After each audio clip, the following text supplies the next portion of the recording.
Welcome to the Ad Nauseam podcast, where classical gourmands everywhere can finally get their fill. Join us for a delectable discussion of Greco-Roman civilization stretching from the Minoans and Mycenaeans through the Renaissance and right down to the present. And now, ladies and gentlemen, here are your hosts, Dr. David Noe and Dr. Jeff Winkle. Welcome to episode 68 of the Ad Nauseam podcast, Married with Classicists. Who is that on the microphone there? Well, that, Jeff, would be your lovely wife. Oh, that's right. She's sitting right next to me. Becca Winkle. Yes. Yes, and today is entitled Married with Classicists, right? So this is something brand new. We've got two people infiltrating the Vomitorium that have never been in here before. Well, no, my wife has never been in here before. No. Yeah, Tara has been in this particular locale before. But not as a participant in the show. No, way back when, and when we had Vomitorium Part 1, Yes. she read a few ads in the Gary Schmidt episode. You remember that? That's right. That was Vomitorium East, I believe. Yes, that's right. Maybe she'd like to say hello at this point. Hello. Tara sounds a little bit apprehensive about maybe participating today. That's because she's familiar with my work. But yeah, we've got our wives in today here, Dave. Now, Jeff, we have been promising this particular episode for a long, long time. Yes. And the listeners are going to think that we are dishonest because we've promised so many things. Right, but we've fulfilled those promises, You think right? so? For the most part. Delivered very little, I would say. Okay. Well, today then we're following through. It's time to man up. Yep. So, but as we always begin, before we get into this, into the deep waters, right, we have a shout out to give. Yes, we do. And now this one is, well, in fact, it could be an episode in its own right. Seriously. Yeah, so this is not Ron from Down Under. And Ron, you know who you are. This is a countryman, right? What's this fella's name? This is Paul Jabor, I believe. Jabor, yes. Correct. Yes. And let's read just a little bit of this. So, listener, you're going to want to sit down, pour a cup of coffee, maybe bring some snacks along to take a break halfway through.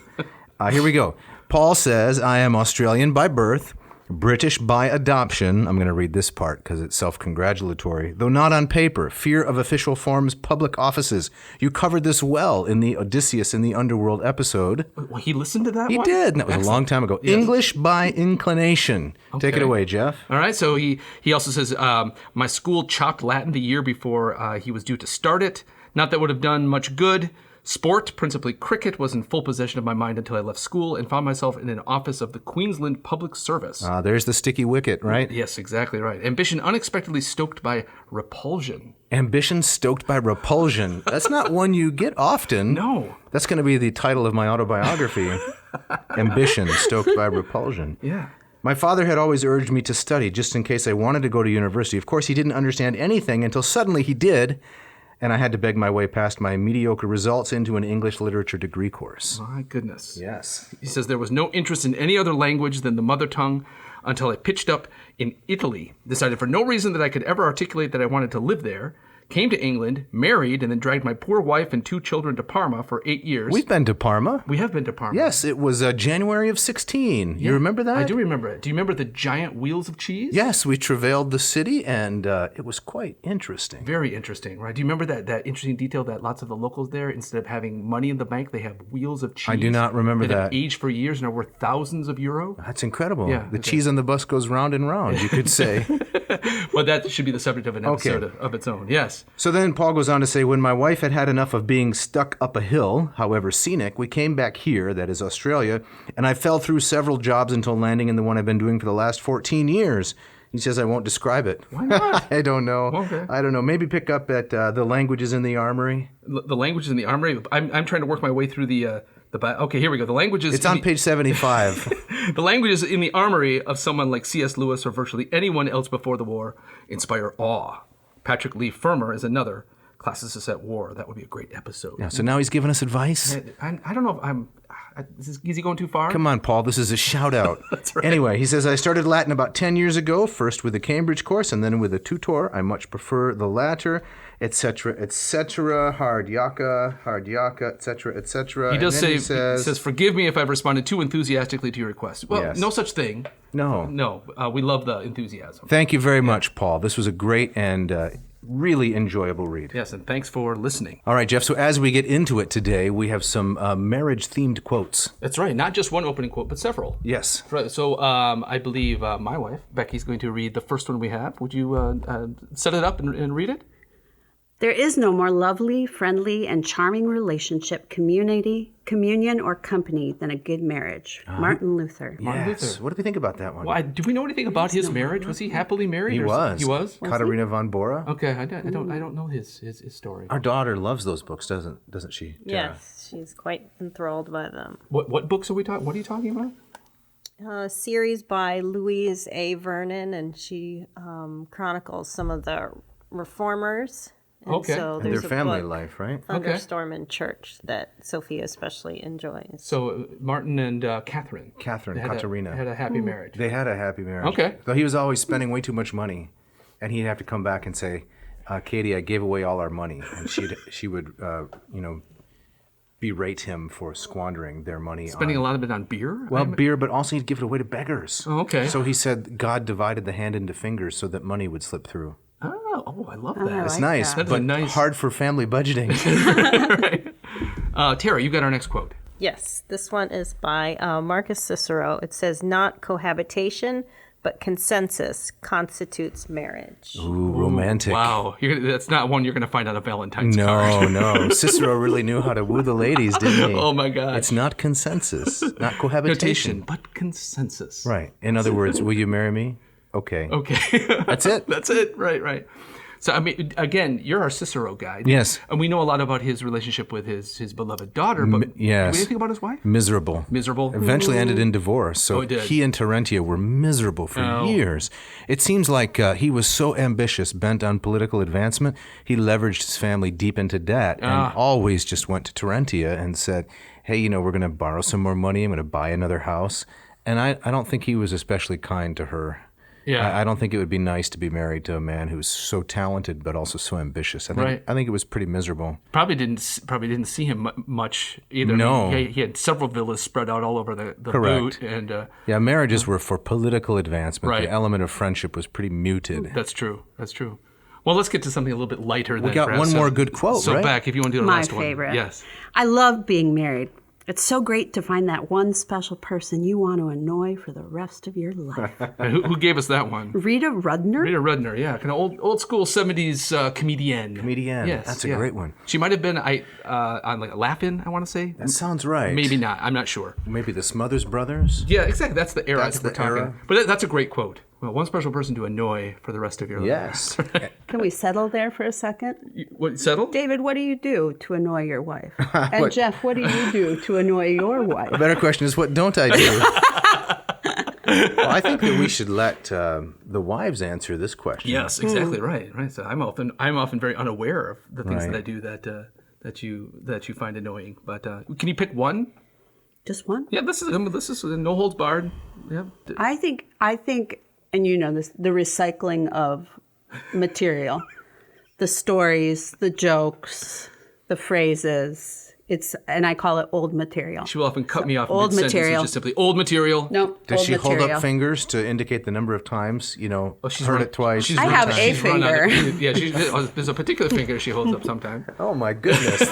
This is a family show, Sorry. Mrs. Winkle. But Sorry. we've talked about Dave on the show, like our theories of humor, Right. And one of the things that you and I share is repetition, Right. As a Right. hallmark of humor. It is. Boom. There's a reference. That's a reference. Exactly right. But Right. we've also talked about how that's often very much more a masculine view. It seems humor, to be. yes, than a feminine view. And I've gotten into it somewhat, and we do it with puns, right? So and yes. language wordplay and stuff. That I enjoy, but like the same phrase, Right. But like family in jokes can be repeated. Yes, definitely. Much more than just some of my Yes. my old material, right? Yes. And Tara, what about you? With Just one, Tara. just one, Yeah. just, Just one. one. That's a hard one. Yeah, I think the recycling of jokes is, You do it too, Dave? Oh, yeah. Yeah. Shocking. Yeah, I know one of the things that tends to annoy her is that the kind of precision that makes one a good philologist, Yes. right? Use of words and so forth, doesn't make for good family conversation. Oh, really? Really? Okay. So, Would you say that's true? true, yeah. so you're saying like you're overly precise in Yeah, hard to believe, right? Oh, wow. I don't know when to turn it off. Okay, I got you. Right. So are you like correcting people at the table or that kind of stuff? I'm correcting people while we're at the table, Jeff. Yeah, you just saw what he did there. Yeah. Yep, I saw it. Yes, exactly. saw it. Welcome to this. This is kind of my life here in the Vomitorium here. So what are we going to give them in segment 1, Dr. Winkler? Well, as my wife said at the top of the episode, this is Married with Classicists. So we're gonna do our best, Dave, to try to make this not about you and I, because I think the listeners have probably had enough of that. Yeah, after 66, 67 episodes. Yeah. So we want to hear from Tara and from Bec, kind of their experience of living with us, how our academic obsessions and interests have maybe filtered into their own, or what they like, what they pushed away, how that factored into them dating and ultimately marrying us. We want to talk about times we've traveled in the classical world with them, and just to get kind of an outsider's perspective, step out of that odd bubble that we sometimes find ourselves in. Right, and this is how it's not going to be navel-gazing.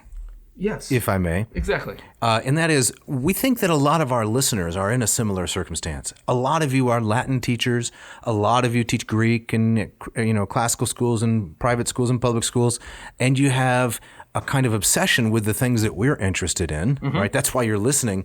But what about, your poor spouse or, your significant other who's just kind of hanging around? Why do they have to put up with all this stuff? And what might they think about the experience? Exactly right. Yeah.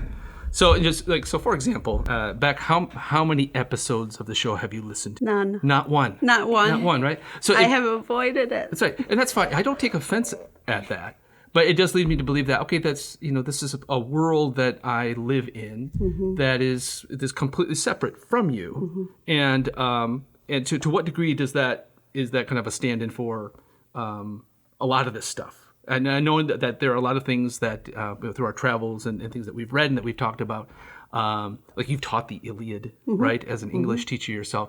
Our worlds do cross, and so Yes. I'm just interested in kind of getting that outsider perspective, that's a second pair of eyes, right? So to put a more pointed question, what do you remember first about encountering the classical world as Jeff presented it to you? Well, it's weird because, as Jeff said, I did not have a quality history education. I went through public schooling. I did Montessori schooling, but history was never emphasized. And the one history professor or teacher I did have in high school was the school's tennis coach, and it was his last year before he retired.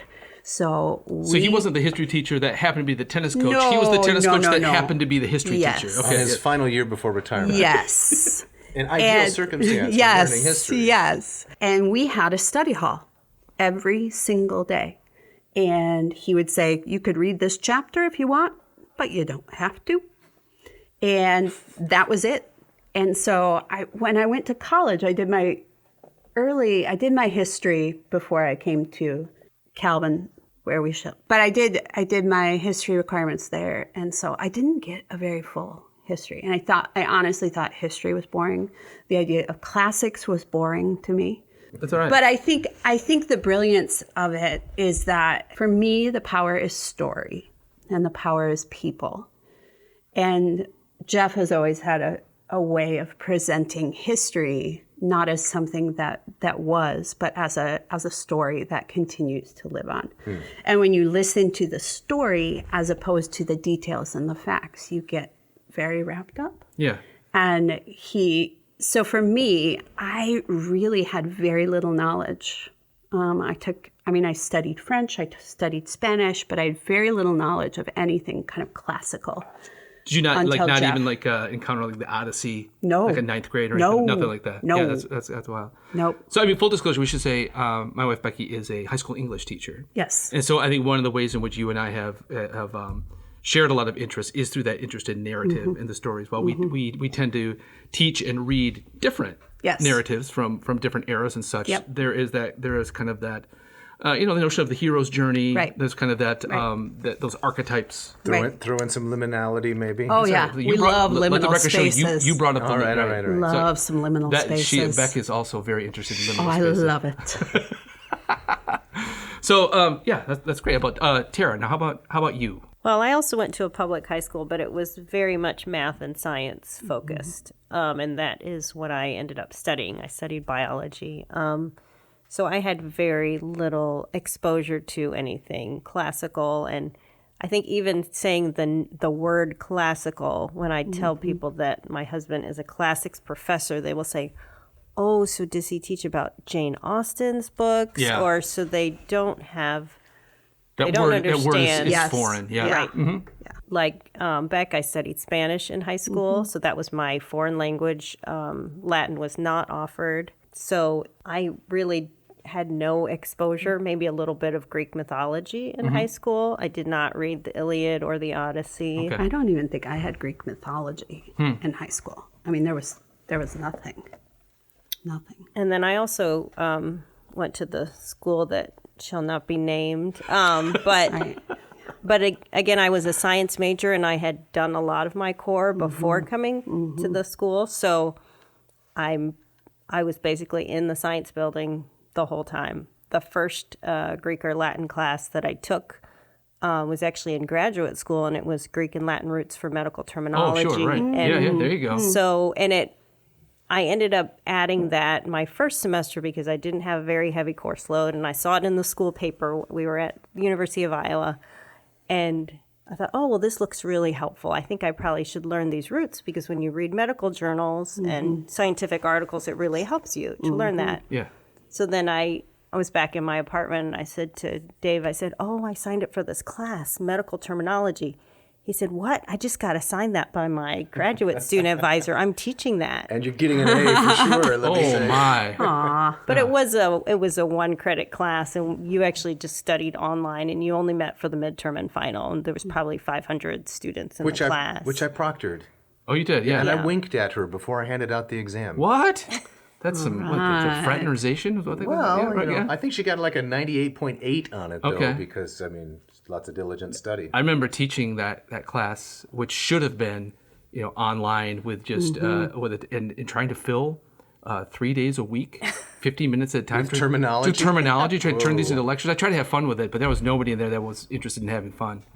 Now, Tara, let me ask you this. So, as someone who has a much more kind of scientific, mathematical background, and that seems to be also kind of an interest that you followed, did that translate into, as I have found with students with that kind of background, they often get frustrated with doing literature because they don't like the kind of the broad choices of interpretation, Exactly, and they want right. more kind of like, well, what is it, Right, and what it's is not it not? cut and dry. Yes. Right. So do you find that you got that kind of that same approach? That kind Yes, of, okay. definitely, and that's why I prefer math and science, because there is a right answer. Right. Right, and you can just grade it. This is right or wrong. You have a math problem, you have a right answer, you have a wrong answer. Yeah. But yeah. you don't have to interpret math. Yeah. Now, Dave, at the risk of making assumptions about you, Right, or introducing conflict within our happy marriage. but no, I was going to say that I think that one of the things that Bec and I share is a love for kind of that fluidity of interpretation, right? The many different angles. And my sense is that if I had to compare myself as a classicist and you as a classicist, you're much more of a black and white guy. Right. Like I think you're much more like the precision of the languages is some of the things that is one of the things that really appeals to you. Definitely. Okay. And so I think that you're more like your wife than some might would assume, you being in the field of the humanities and she being from the sciences. Right. I think the common element, and I'm sure it's one that you share, but it's a temperamental difference. The common element is that if we're interpreting something like Cicero, I believe there is a correct interpretation, right? So I'm not a subjectivist. Now, maybe you're a little more comfortable with the lack of what is the correct answer in terms of what did he really think? What did Cicero really think? Or why did Caesar invade Gaul? So I recognize there are several competing answers, and we may never have, the exact correct one. Right. But I really want to get to it. Sure. Temperamentally, I want to find it, right? So maybe that's the common element. Whereas, I would say it seems like you think, there's objective truth or something here that's right, but you're more comfortable not having it pinned down. And discussing. Sure, I think certainly when it comes to literature, when it comes to a myth or to a play, the idea that this play can speak to audiences across time and will have different things to say to different eras, I think is perfectly legitimate. I think it has to be, otherwise they wouldn't survive. But I'm with you in terms of like, what did Cicero mean? Like text in context, right? If we can think of what's happening in 48 BC, and what could be influencing things. What ways is this word that he's using been used in other texts? Those are ways that you can get to the precision of it. So Right. I'm with you. And in addition, we have seen such abuses of the subjectivity of interpretation. Yes. Some people twist the text so that it means anything that they want it to, and that's very obnoxious. Maybe that bothers me more than it bothers you because you just take it as a given. Of course people are going to do that. But when I see it, it rankles. It rankles badly. Rankles, yes. And I think there's a similar rankling for someone who is more intent, like Tara, on math and science. Since it can be so easily abused, maybe what's the point of trying to find out the accurate interpretation? Is that fair to say? Yeah, I think that's right. So Bec, how do you, when you teach literature in your classes and you have discussions on it, how do you deal with that issue? Are you more of, hey, let every student kind of bring themselves to the text and let that kind of speak to them in that way, and that's kind of the main thing? Or do you kind of steer them around saying that, well, that's very interesting. However, I would argue that what the author's trying to say here is X, Y, and Z. I'm just kind of curious of. I think I try to balance both. Talking about that, the world that I live in as a teacher is very different than the world you live in as I a find teacher. high schoolers terrifying. Yes, Right? Yeah. yes. So I teach high school, and I teach at a school with kids from 30 different countries. So my English class will have ESL students and kids who are autistic and a variety of other things. And so It's a different ballgame. it's a different ballgame. Yep. But I would say I try to do both. And Okay. I try to utilize both approaches. Okay. Yeah. Yeah. That's very interesting. So as we move on here, one of the things that I think is also interesting to talk about is, as you and I, Jeff, moved into our later career and so forth, did our wives have any anxiety about marrying someone whose career prospects were admittedly dim? Or were you just unaware of that? I mean, what do you think, Tara? Did that fill you with dread? I'm marrying a guy who's studying something that's so abstract, so esoteric. Where is there any possibility of stability? Or food? No, I don't think so. So my father is a retired professor, and so I'm familiar with that lifestyle. What did your dad teach? He taught international relations, and his specialty was the Caribbean, the politics of the Caribbean. Oh, wow. Okay. So, no, it wasn't daunting. It wasn't. It was something very familiar to me to be, in graduate school, and then to move to, Dave's first job in Virginia teaching at a small college. No, I felt like I fit right in. Yeah. Having students over, because that's what we did growing up. We had international students over for Thanksgiving or Christmas or just any time. So, no, it wasn't. Yeah, it was very familiar for me. And Tara's too modest, but I would like, if she's willing, I'd like her to talk about some of the ways in which she has made me, 100 times more successful as a professor because of the personal element that she brings to interaction with the student and encourages me in, right? I don't know how many thousands of baked goods she has made over the years. Oh, man, yeah. So what's your approach, Tara, to helping me, as you've helped facilitate making students welcome, not just in an intellectual sense, but in a personal sense? So I think I just take a little different approach. I think about when I was a college student, far away from home, not knowing anyone, not being near family. And so I look at that side of the student, thinking that they, maybe miss their mom's home cooking or would just like to have a meal with a family. And so maybe that's the other side of the coin to David's teaching and his drilling of conjugation and verbs and things like that to help feed their soul a little bit. As he's correcting their grammar. Right. Yes, exactly. At the table. So I bring a lot of intensity, right? Yeah. But then Tara brings a lot of muffins on quiz and exam days, right? Perfect. I She bring makes in a mean muffin. Yeah, I bring in a container of pumpkin or banana muffins, and they come to really almost anticipate with joy. It's quiz day. It's exam day. I'm going to get some home-baked goods. Yes, that's great. Now, Tara, did you grow up in Florida? Is that Yes, right? Okay. that's right, in South Florida, in Miami. Okay, and so when you came to for undergrad all the way up to Michigan, Right. Yeah. Yes. Did you know anybody? So my sister had also gone to the same school. She had just graduated the previous spring. Okay. So I was coming in. So I knew maybe a sibling of an RA in a dorm that, Yeah. I had met in passing, but I really didn't know anyone. And, going from South Florida, which is culturally very diverse, Yeah. people from Central America, Cuba, Latin America, and then coming to West Michigan, specifically, a small Dutch Right. school. Yes. Honestly, I couldn't tell anyone apart. They all looked the same. No, I couldn't man, yeah. pronounce their last names. And And your family is It was, originally from Trinidad, yes, right? so it was a bit of a culture shock. Yes. Oh, I imagine. Right. That's and that. I think that's like for a couple of jabronis like you and I, who grew up in the area, it's easy to forget that how daunting that is. You got to tell that story, Jeff. I What? know we all remember it. When we were at the departmental Christmas party at the Bratz house, Yes. and Tara brought the Jamaican firewater, which I was promised today. Trinidadian eggnog. Tell the story, Jeff. Right. Promises. So it's eggnog, right? Yes. It's right. And so Punch of It's crema. amazing. right. And you guys brought this in. It was wonderful. Trinidadian tradition with rum. With rum, right? And our dear colleague, I believe it was a guest on this show. He was a right? guest. You Yeah. can go back and look at. Then we walked to Philippi, right? Is Right. the name of the episode. Right, but at some point in the dinner, he requested that someone please pass that Jamaican firewater. And that's going to get us canceled. That is going to get us canceled. Yes. There's no doubt.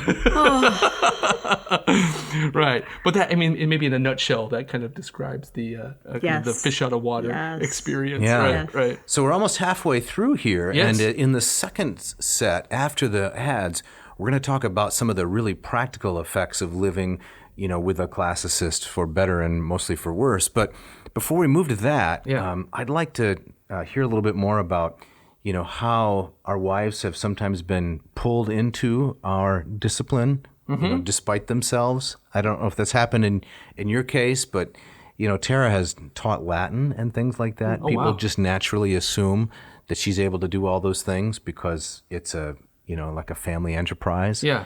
And she's been very accommodating to that, but it's had its challenges. Sure. Well, I think one of the ways that I've kind of been brought into Bec's world is I haven't spoken to your class, but she has colleagues in teaching English at her class who are doing the Odyssey or the Iliad and have asked me to come in, and that's been a lot of fun. But here having been in the classroom for 25 years now, I don't really get all that nervous giving a lecture in my usual classes, but speaking in front of high school students, it's terrifying. It's hilarious. I'll drive there and I'll sit in the car until the very last minute before I have to walk in, and my palms are sweating. Yes. Yeah. You find this hysterical. It's wonderful. But tell her about the response that I So got. the first time one of the first times you came in to my school, a girl ran up to him and was like, "Hey, oh, are you the real philosopher, the real classics guy? You're the real philosopher?"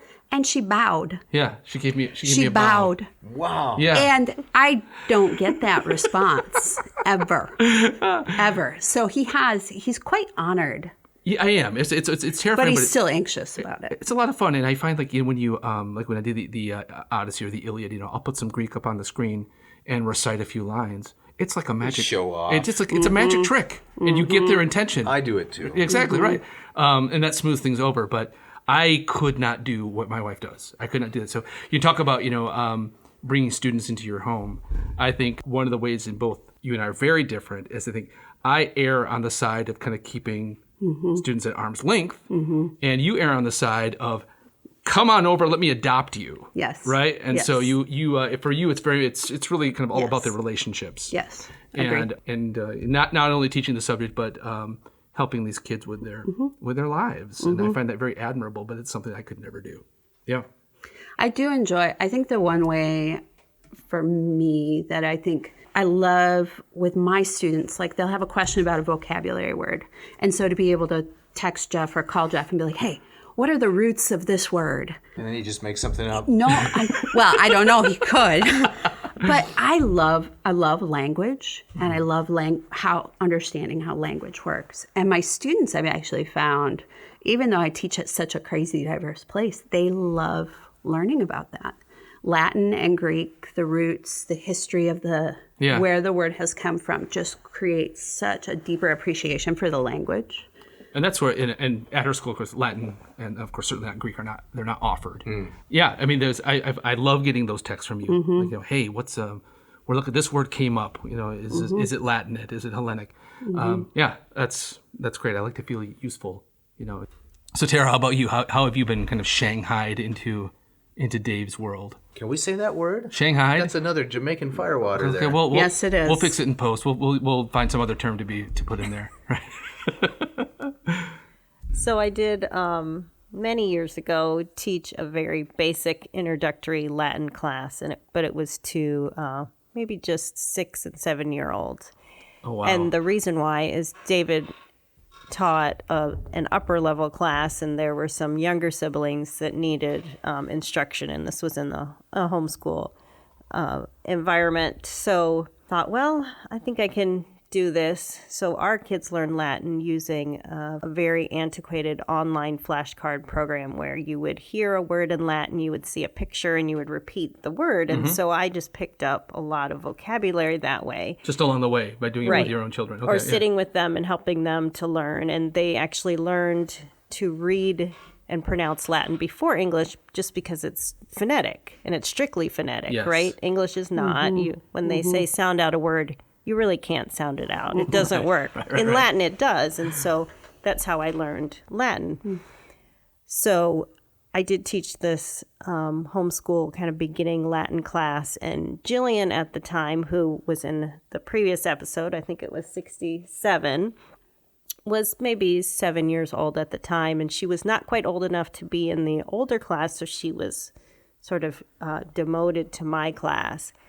But very often in the class, she would raise her hand and say, excuse me, Mom, that's not how Dad says it. And so she would correct my pronunciation or my conjugation. I would say, okay, thank you, Jillian. And then I would go home and say, she really needs to be in a different class because I can't have a 7-year-old correcting my Latin. So we bumped her up. We put her in the Caesar class. Right. And she is now currently pursuing a classics major, right? Yes. That's right. Yeah. But Tara was such a good sport, and she brought her own unique brand of instruction to the experience, which was better than mine in a lot of ways. Because, you know, being a grad school kind of philologist, precision was my thing. I never thought about how might the students appropriate this material. It was more along the lines of, it's there, come on, pick it up. But she had charts and graphs and pictures. One really memorable assignment was, I mean, she found it somewhere online, but then adapted it to Latin. It was very resourceful. It was, I think, a number of different crayons. And then the crayons had on it a color name, and the name was the Latin name. And then the students would color in the crayon with the proper color so that they would associate the Latin word like caeruleus, blue, with the blue crayon, right? And have kind of this tactile experience. Exactly. Right. Rubert with the red crayon. I never would have thought of that, or much less gone to all that effort. You'd say, learn it. What's your Learn problem? it. Come on. Take the crayon and... All right, so now I'm really eager to talk about some of the travels. Yes, I am too. In Italy and Greece that we've done with our wives, but the pedantry. The pedantry, right? Exactly. The overwhelming nature of too many sites, too many dead guys. Don't even start. All right, but before we get to that, we got to do the ads. Let's do some ads.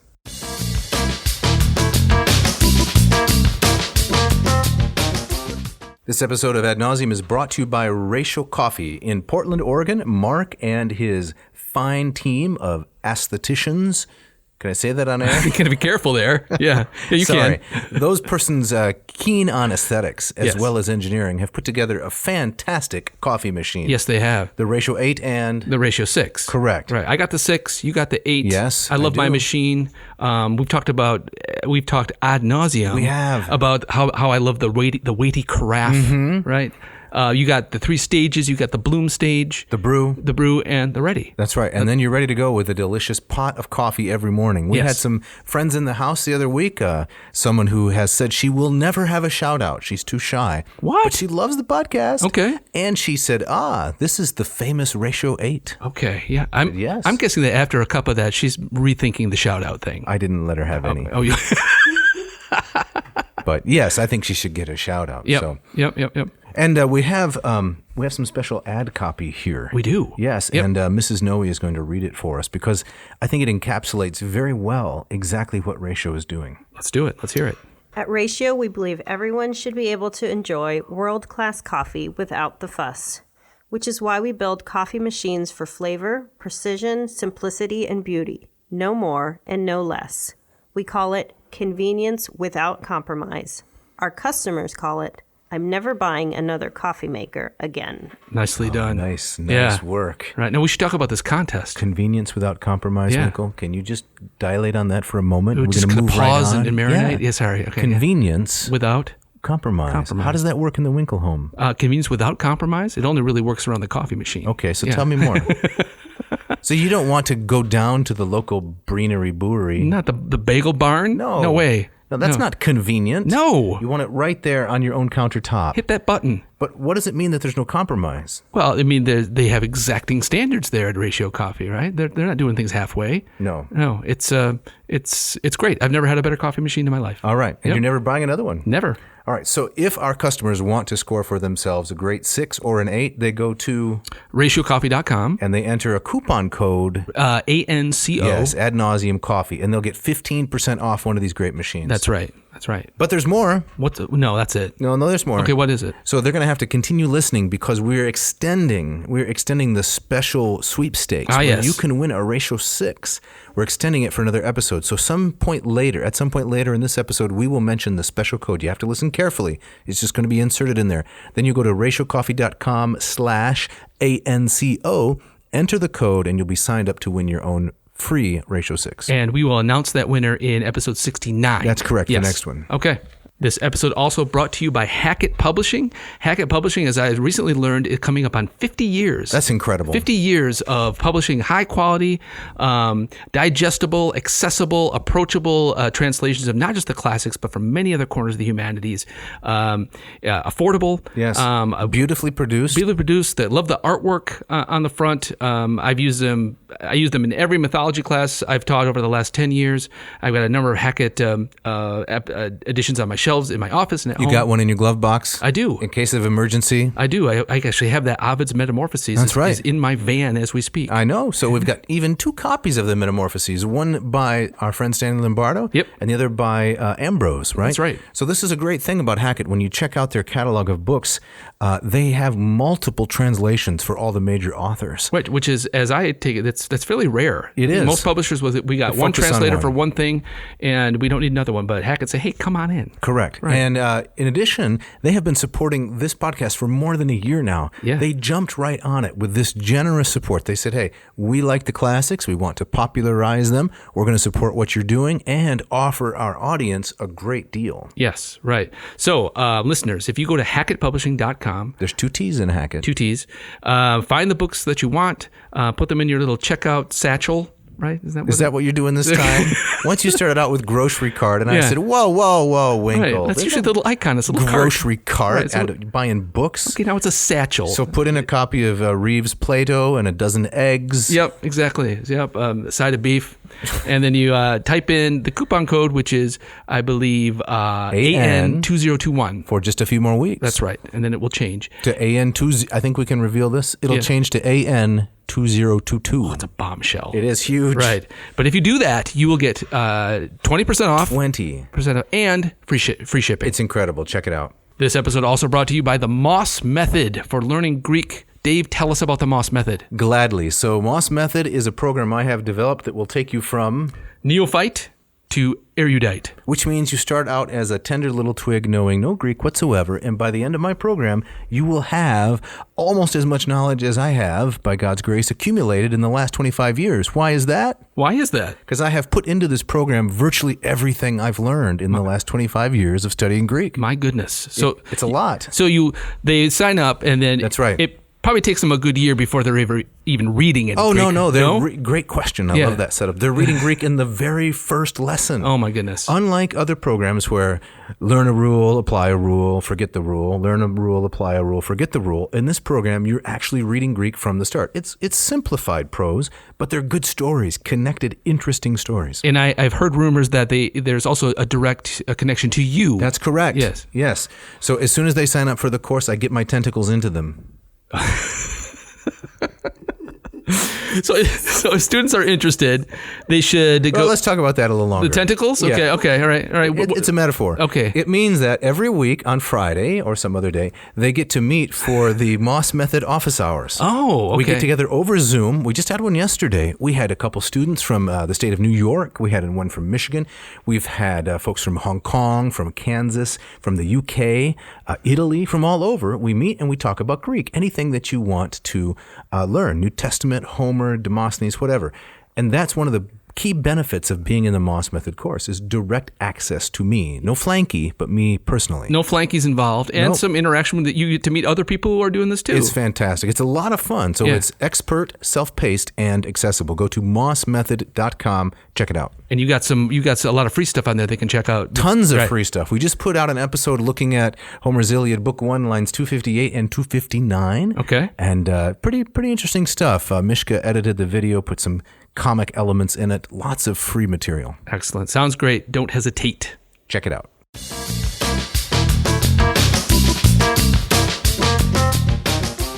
All right, so as we get back into this, one of the things I'm eager to talk about and hear about from Tara and from Bec is some of our experiences travel in Italy and in Greece. Bec and I have been to Italy twice together, including a long kind of summer study that I did at the American Academy at Rome, up on the Janiculum. And she's yet to come to Greece, although that's in the plans in the next year and a half. I hope if everything goes well.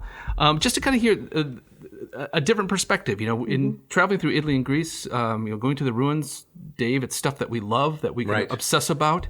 But it's important to recognize that not everybody is as obsessed with these things as we are. Right. And so I'd love to hear about some of those experiences. Yeah, so Tara, the first time we went to Italy was 2004. Remember when our two eldest children were just babes in arms? What do you remember about that trip?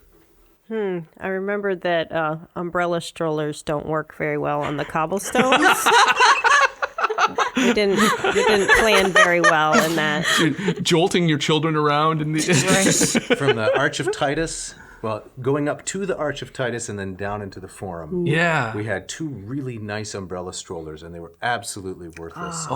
Massive cobblestones. Oh my gosh. Yes. Yeah, somebody needs to set up a kiosk there and sell things like with giant shock absorbers. Yeah. Right? Stroller rental. Right. But at the same time, going through it, I don't see a lot of people taking their small stroller-born children through the Forum. So kudos to you. We always did. I mean, when we did travel with Ian, we would wear him. Like He was small enough, right? We went to Portugal, and when Ian was like 9 months old. Yeah. Yeah. Yep. So we would do that instead of the stroller. And that's always comfortable in the blazing Oh, hot it's sun wonderful.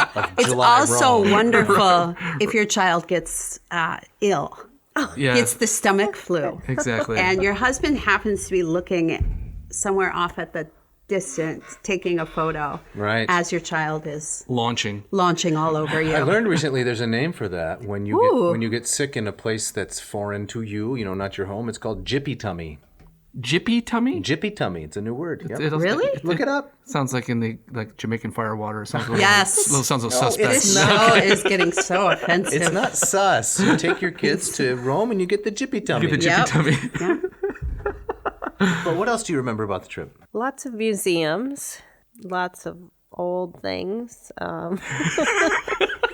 pieces of statues. Did you find it interesting?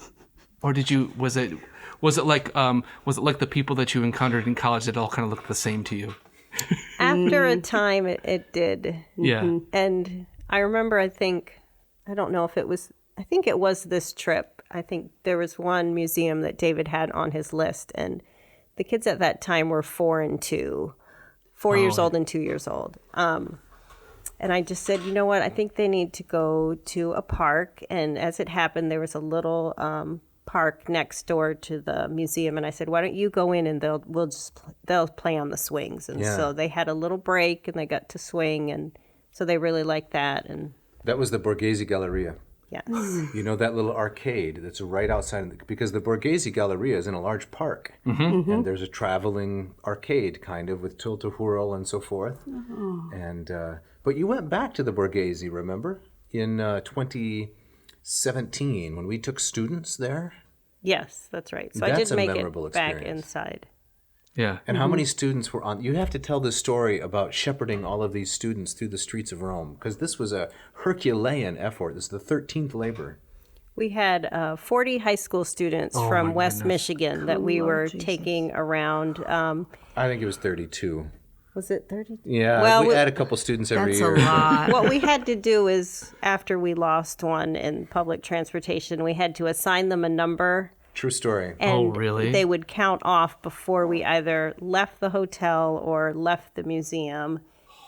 And then we had a list. Everyone was assigned a number, count off, make sure we didn't lose. We did lose someone in Pompeii temporarily. I was 2 kids on this trip? I was certain. I said to one of the other chaperones, I said, I'm pretty sure we don't have our number. She said, oh, no, I'm sure we do. And lo and behold, we were missing someone at Pompeii. And it was maybe 95 degrees Did that we ever day. find that and person? she had stepped out to use the restroom, and we, moved on to the next ruin, and we had to stop. And thankfully, we did find her, and it was an undertaking. So my wife should be a private detective. She has incredible instincts for people's behavior and what they're doing, right? Yeah. That's suspicious. So we had one kid who, I won't name him, but he had this black backpack which he carried everywhere, and he was really into gaming. And so instead of seeing the sights, he would sit down at the site and play some games on a small handheld device.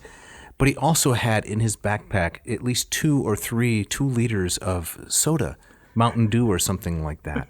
Which, am I remember this correctly? Because he was Yes, I think so. he's just so thirsty and he wanted to drink this everywhere. Well, you can imagine what it's like to carry this backpack into a high security place, like the Borghese Galleria, and Yeah. he's got these, 6 liters of Diet Coke in his backpack. We also had a rule about you can't ever leave without the group's permission. You have to have the permission of one of the leaders. But he would sneak out to the store to refill his snack supply. Do you remember this? Yes. And she caught him. So Oh, yeah. Yeah. Oh, that's... That's my daily living. Catching snacks, people playing Mario Kart. So back the first time that we were in Italy, I believe it Yep. was 2003. Yep. And I think it was your first time in Europe. Yeah. Yes? So talk about what stood out to you on that trip. So I think the main thing that I remember, we did a lot in that week's time. Yeah. We crammed in a lot. Thankfully, we did not have children at that point. No. So it was just, I think it was us and we had another friend Yeah. Yep. with us. But by the end, I think like Tara was saying too, it just started to all kind of look the same. I do remember marveling at it. Rome was by far my favorite city. better than Florence? Yes. Yeah. Yes. I would agree with that. What's wrong with this woman? No, she's right on there, I think. Yeah. I love Rome. I love the history, the walkability. I love that city. And you kind of like there's a grittiness to Rome that Florence, Florence is more is kind of like Renaissance land at Disney in a little bit. There's a dirtiness. To Rome. Right, exactly. But Gritty, dirty. Oh, I was shocked the first time we went there. So Yeah. it's one of those things. I think it's you kind of roll with it and you love it, or you Yep. you say no. Florence is the Yes. place to be. But both Beck and I love Rome. Yeah. Yep. So by the end of that trip, I think we went. I think it was by the time we were in Florence, I had sort of had enough because it felt like we just kept doing the same sort of things. And so I subtitled. I started calling This the is not. trip. I don't think it's even a subtitle. I think this is the primary title Yes. of the trip. What did you call it? Climbing tall things and looking at dead guys. And there's And plenty of that's that. pretty much what we did. Right. We So, climbed a lot of tall things. We climbed the dome in Florence. We Yes. climbed St. Peter's Dome. Yep. We climbed the tower in Siena. Oh, Yeah. yeah. And plenty of dead guys along the way. Plenty of dead guys. Right. Although I Plenty will of say dead guys. the one place I remember that really kind of sparked you, and we've talked about this, is when we did the Scavi. Yes. Which we've done an episode on, going to Yes. see the necropolis underneath St. Yes. Peter's, and then which culminates in you getting a glimpse of Peter's bones Yes. in the lucite boxes. Yes. And I remember, I had done it before, Mm-hmm. and so I spent more time in that particular tour, kind of watching you, than kind of listening to the guide, and just watching you just kind of marvel at what we were doing and what we were seeing. I thought that was one place it really kind of clicked. Yeah, and but part of it with that, our guide was amazing. We did have an incredible guide, and he did it. It was a story, Yes. and he brought you into it. It Yes. was it was amazing. It was, yeah. He did. He was. That's still. I've done that. I think I've done that tour 4 times, and that by far the best. Yeah. Yeah, that guy was great. So, yeah. So, and then the second time, we lived. At the American Academy, Yeah. which is kind of fancy, a Renaissance villa up on the hill. Yes, And- which was very interesting because I had just finished teaching my first year at a very inner city school, and then to end up with all these academics in Rome. And the subtitle of that was Mingling with Insufferables? Yes, it was. It was something like that. That's about right on. So, Part of a broader conversation. Yes. Right? If I may. Yes. Which is academics are unlike real people. they are. Yeah. They are obsessive Yes. to the point of obnoxious. Right, and in some ways, like universities do a public service by keeping them off the streets. I think to some degree, right? So I think that probably our listeners can tell from listening to Bec is that she doesn't have a pretentious bone in her body, No. and she doesn't have a lot of patience for pretension, and she kind of brings a kind of an openness and a candidness to kind of everyone she meets. She's not impressed by high degrees and people who have written this and that, and she just kind of approaches people as people. So Bec, I wonder if you could tell the story of when you found yourself sitting at the dinner table next to Peter Rockwell, who is the youngest son of Norman Rockwell. Well, And Jeff, all that I remember is we would have these huge dinners when we lived at the academy, and it was great. amazing. Yeah. Family styled meals and Lots of wine. It was lots wonderful. of wine. Yeah. But all I remember was trying to engage with him like a normal person Mm-hmm. and ask him questions. I just wanted to know about who he was and real basic stuff. Yes. Jeff still likes to tease me about that. Right, so- because this man was not having any of it. Yeah, and so Peter Rockwell, he's a photographer, he's an artist, like his father was, and he had been doing some close-up photography of Trajan's column, or as you like to call it, Trajan's Pole. The pole. The pole. Yeah, we studied the pole that year, and so It's a great he pole. he was doing a project for the academy, and so he joined us at dinner, and I was sitting next to Bec, who was sitting next to Peter Rockwell, and I could just tell I was dying inside, because it was so clear that he was kind of miffed that Bec didn't know who he was and was not impressed by the fact that he was a Rockwell. And she just wanted to kind of talk about, hey, who are you? What are you doing? And it was Tell me about your art. it was emblematic Tell me- of yes, exactly, of that divide there. And I think for me, my desire so much when I meet people is I want to connect. I want to know who you are. Yeah. And at least for some people in academics, they want to be known. Yes. Or like with that individual, he wanted to be well known and was not didn't want to connect. Wanted to be known. That was certainly the vibe that I got at the table. Yeah. Yeah. Very similar to the times that Tara used to accompany me to grad school parties. You remember that particular professor who, I guess, he was not part of our department. I won't say which department, but I think because of your Indian ancestry, he assumed that you were Hindu. Yes, yes. Can you tell that story?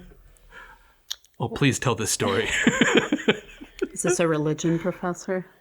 It was goodness. It was a graduate school party. So at the time, I think we were engaged, and so you could bring a significant other They call that with you. plus one. Plus Oh, one, yes. Yes. right. Plus one. Yep. So I was the plus one that evening, and I could tell he noticed me and sort of came over and started a conversation. And At this point, I was rolling up my sleeves already. Oh yeah, you saw it was going down. That's right. Yeah.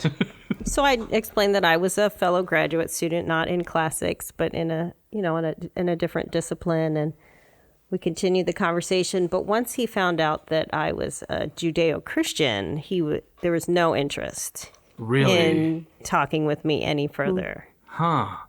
So you weren't exotic enough anymore? I guess not. Wow. Oh my goodness. Just a run-of-the-mill Protestant. He didn't want to meet one of those. Oh man. That's fascinating. We also used to play, and I don't know if now is the time to talk about that's this, the but time. grad school. Jeff, prior to us so I didn't know Jeff in grad school. We met once you had graduated.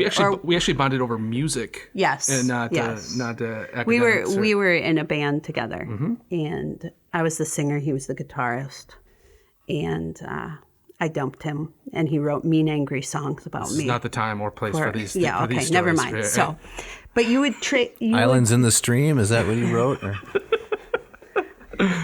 Another episode, Dave. There we go. Yeah. But you used to take me to classics conventions. We went to a couple. Yeah, we did. And I mean, working at a more inner city school, then going to a classics convention was very, very different. No, for to be me. fair, I didn't drag you to the paper No, sessions, but no.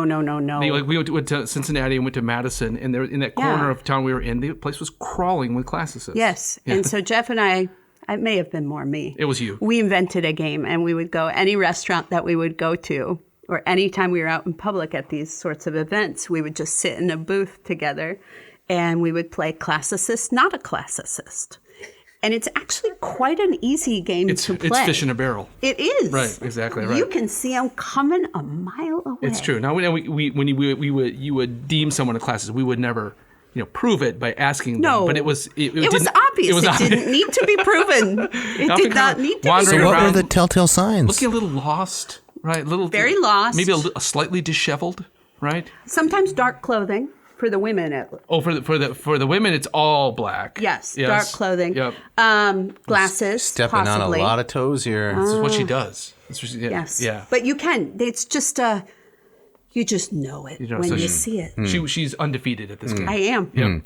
So let me mention the code here Oh, yeah. for ratio. It's 6567. Listen, Jeff, can you repeat it? 6567. Right. And when we were prepping for this show, if I can pivot, Oh yeah. word I hate. Your favorite term. Yes, pivot is everything in life a basketball game. I guess so. It's constant pivoting. All right. All right, sorry. Or irrigation. Bring it back. Okay. When we were prepping for the show, Mrs. Noe put down one of the things she'd like to talk about was dissertation length correspondence. Oh, really? Okay. What? Okay. Tara, please tell us about that. Well, it seems like whatever you can say or a classicist, whatever you could say in maybe 2 sentences really turns into 2 pages if you want to communicate anything of importance. I would actually say you're the opposite. Really? Yes. That's interesting. I don't know. Like, I feel like you're so precise with your wording. So whereas I feel like I would be the one who would say more. Oh, without a doubt. I Yes, think the roles are and write reversed. more. Yes. He is the one who's like straight to the point.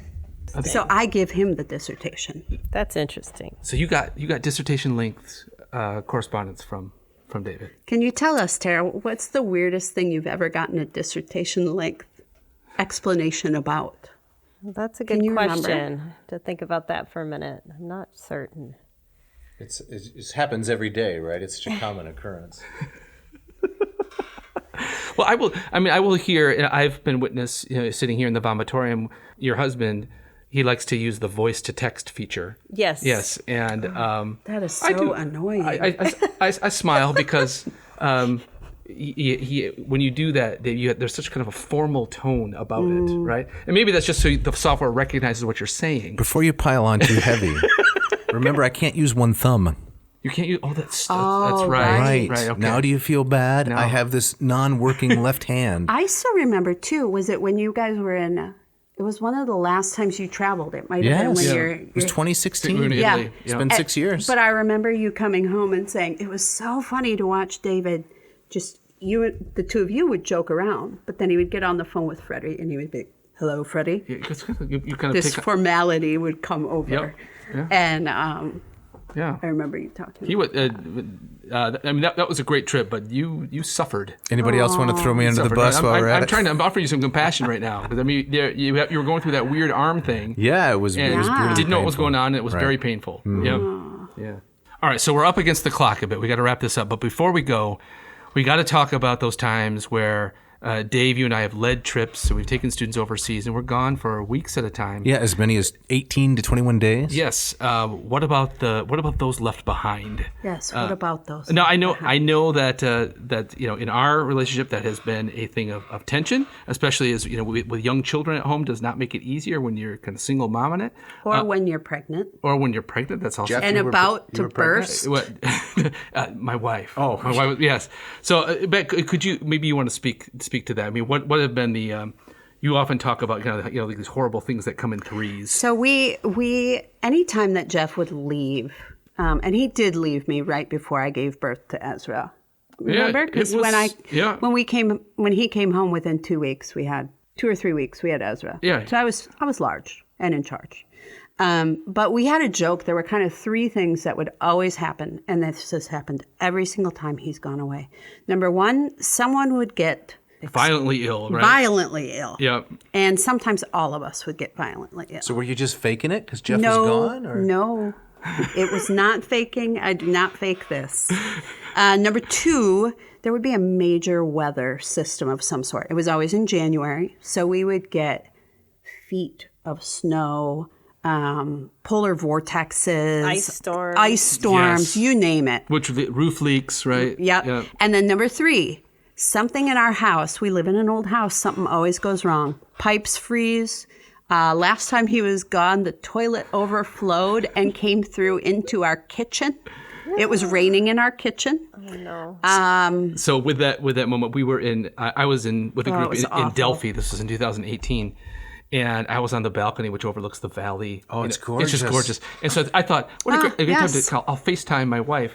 And the first image I see is not my wife's face, but my neighbor with his toilet snake, trying to remedy the situation in the bathroom. And As it's raining as in it's the raining, kitchen. right? So that's what I thought. Oh, right. I bet you were glad to end that call and go back to the idyllic setting of the Delphi Valley. It was awful. But yeah, that does seem to be uncannily that happens. You got similar kind of thing at the Noe household? Sure, yeah. We had this infamous window well in one of our homes, which for whatever reason we didn't have a cover on. And one time David was away for an interim trip, and lo and behold, a muskrat dropped into the window well. Oh no.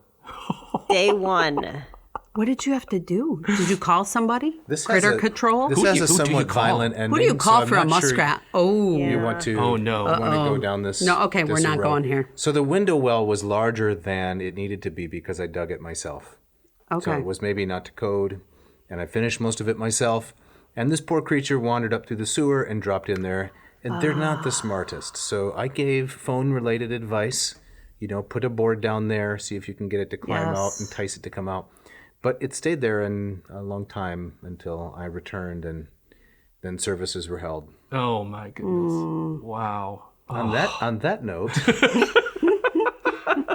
So what do you guys do when, you face this guilt. So Tara and I wanted to talk about gifts. Like, what do you bring back from these trips? What do you buy your spouse? Or what do you buy someone who you've left behind to deal with the polar vortex? Right. And so Tara and I were going to just share some of our gift ideas, or what the best and the worst that you guys have brought back. Yeah. well, the feeling is, right, this is ostensibly like a junket, all expenses paid trip to Greece or Italy. No, we were working, weren't we? We were. There was some work that happened occasionally. Yeah, but you and I had a great time. We had a great We had a time. lot of fun, right? And they don't want to hear that. They don't want to hear that. So we often just pick up some family gifts, right? Yeah. And what does Greece have to offer? Typically olive wood-based salad tongs. Have you? and so How many forth. tongs have you A brought back? lot, right? A ton of tongs. Never brought I never. me tongs. No, I think you would like some, wouldn't you? Some I would love some next tongs. time. The other thing is olive oil soap Yes. Yes, I brought back that Yes. as well. because it travels easily. Right. Now, eventually, I moved into buying, decent jewelry, Mm-hmm. right? Like on the Ponte Vecchio in Italy, in Florence, the Yes. famous bridge. I bought some nice stuff, but also a lot of sponges and soap and other things to try to assuage my guilt and allow the people who weren't there to share the experience a little bit. Yeah. No, I remember when we went in 2016, you had actually done some research about yarn stores in Rome. And you had kind of flagged these things. So they looked and they sounded interesting. And you love to knit. And so I remember it was one of the last days there. And I was going all over the city I think looking you to had find actually told me that you spent multiple days. He just made that So up. No. yeah, it wasn't the last day drinking because he espressos and doesn't smoking cigarettes. procrastinate. I remember the last day in particular because it was incredibly frustrating just trying to find these places, and I went 0 for 3. One place I could not find, the other 2 were closed, and so I think I ended up getting you just some like garbage shirt. I was with you. Was this in Were you Rome? with me? Yeah. Yeah. Remember Was when we this left? in Rome? Yes. This was in Rome. Remember when we left the hotel? We tied some floss to the post so we could find our way back. That's Do you- right. Exactly. Do you remember, though? I wonder if part of it was we've been in Rome multiple times, and there will be 3 or 4 buildings with the exact same address. That's true. So And it's very difficult to so find much of anything. much of anything. So I'll rely on that excuse. And so I remember I was so frustrated I couldn't find anything along the lines of what. And you had sent me like the map and said, "Look, this place looks cool. This place looks cool." And said, "Oh, I can walk there. You can't walk there." But yeah, I mean, the last time I was in Greece, my colleague that I had along, a delightful woman, and she's I can help you here, and so I got you a nice scarf, the textiles and such. So I've hit, but I've certainly missed. You really needed that one after the toilet and the I rain did. and the kitchen. Absolutely right. Yeah, Exactly. she knew. She knew. She had She you. knew. She had your back. So Tara, how about you? Can you remember any kind of Best or worst? best gifts, worst gifts? We do have lots of very nice olive wood bowls, Tongs. tongs, yeah, Butter knife. butter knife. Olive wood butter knife? You brought home a butter knife? I did. Wow. Just trying to, Just get ahead. butter her up. Olive forks. Yep. Yeah. Okay. One time you called me, and we, texted while I was in Rome. You gave me a specific choice. You said I'd like one of those silver rings that you have often got for me. And you may even be wearing it right now. I don't know. So that was very helpful to have something specific.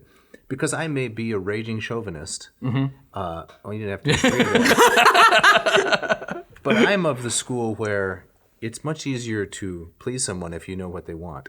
Yeah. So if you get clear directions, I'm very happy to comply Like with directions to the knitting store. Exactly. That's right. To the yarn shops. I needed a taxi to the knitting store is what I needed. Yes. Yeah. So Tara, come on, any like real clunkers that you can remember? No, Not really? I think he did a pretty good job, all considering. Yeah, I was But with you him. have to- I was with him in that jewelry shop on the Ponte Vecchio, and I was impressed with how intent and how personal and how exacting you were and what you wanted and what you're looking for. So I can attest to he put some thought into at least that gift. Did you want me to buy you a ring, Jeff? I was a little disappointed that I didn't get anything walking out of there, but I remember it. Yeah. So I think we're up against the clock. We got to get out of here. We got to get out of here. So before we go, we've always got our people to thank. Who are these, Dave? Who are these musicians? So we need to thank Ken Tamplin, who provides the music for the ads, the bumper music, and Scott Van Zen, the screaming guitar for the intro and the outro. Yes. We got to thank Mishka, Our sound engineer. and we'll even shout out to Agricola. Yeah. Now we're not releasing this one as a video edition. No, but he's part of the fold now. That's correct. Yep. Agricola is helping us out with all those things. We're really excited about releasing these things on the YouTube. That's correct. Yep. And speaking of which, if you like the show, please go to YouTube and enter Ad Nauseam as the channel. Search for it. We'll put it in the show notes or somewhere in the release.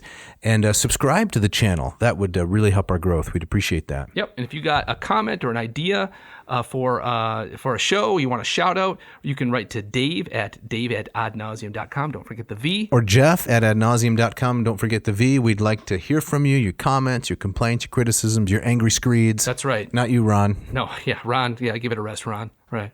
And Dave, what we got coming up next week? Well, it's another seasonal themed episode. Okay. It's Quomodo invidiosulus nomine Grinchus Christi natalam abrogaverit. What in the world did you just say? That is Seuss's version, actually Terence Tunberg's version of the famous Seuss book, How the Grinch Stole Christmas. So we're gonna do some recitation and That's reading? correct. Excellent. I'm going to read some of it in Latin. You're going to read some of it in Latin. We're going to talk about the translation, talk about Latin children's books a little more broadly. Yeah. Should be a good way to close out or begin the new year, depending on when it drops. Sounds like fun. And so we're going to end, as we always do, with we're going to do 2 gustatory parting shots. That's correct. One for each of our lovely wives. That's right. And so, Bec, give us the first of these, would you?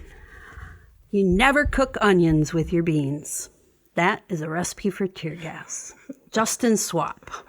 Excellent.